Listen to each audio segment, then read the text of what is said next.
ก็แต่เมื่อท่าประเสริฐบาประเทศរបស់យើងមិនមានប្រព័ន្ធធនាគារឬក៏ធនាគារថាតើប្រទេសរបស់យើងអាចអភិវឌ្ឍបានយ៉ាងដូចម្តេច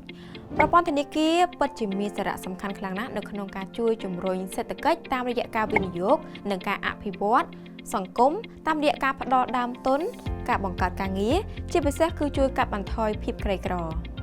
អ្នកមានលុយច្រើនសល់លុយយកទៅផ្ញើនៅក្នុងធនាគារទទួលបានការប្រាក់រីឯអ្នកចង់បើកមុខរបររុស្ស៊ីខ្វះដើមទុនខ្វះលុយបង្វិលអាចទៅខ្ចីពីធនាគារហើយផ្ដល់ការប្រាក់ឲ្យគេវិញនោះយើងនឹងចំណេញទាំងសងខាងឲ្យមែនទែនទៅគ្រឹះស្ថានធនាគារមានអាជីវកម្មសំខាន់ធំចំនួន3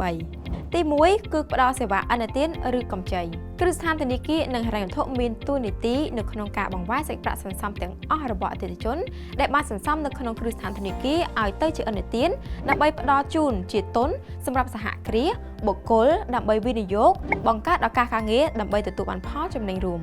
ចំពោះសេវាឥណទាននេះអាចមានដូចជា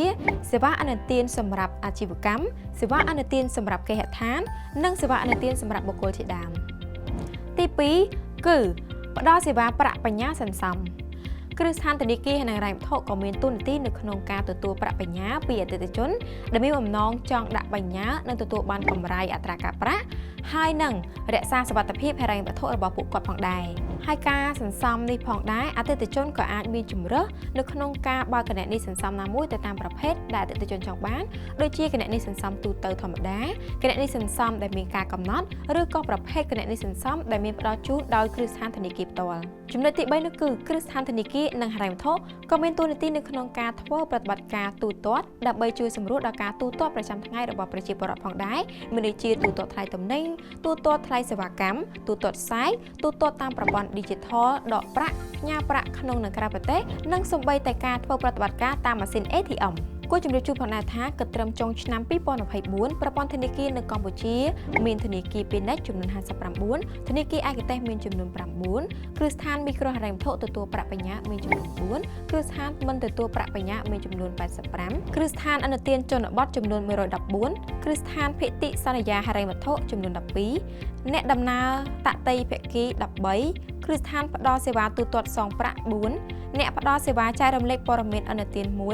ការិយាល័យតំណាងធនាគារបរទេស5និងអាជីវកម្មប្តូរប្រាក់3327ដូច្នេះយើងសង្កេតឃើញថាប្រព័ន្ធធនាគារនិងហិរញ្ញវត្ថុនៅក្នុងប្រទេសកម្ពុជាពិតជាដើរតួនាទីយ៉ាងសំខាន់នៅក្នុងការជួយអភិវឌ្ឍនៅក្នុងប្រទេសជាអ្នកផ្ដល់ដើមទុនដល់ម្ចាស់អាជីវកម្មនៅក្នុងការពង្រីកនិងបង្កើតមុខរបរផងជាអ្នកបង្កើតឱកាសការងារនៅក្នុងស្រុកផងដែរ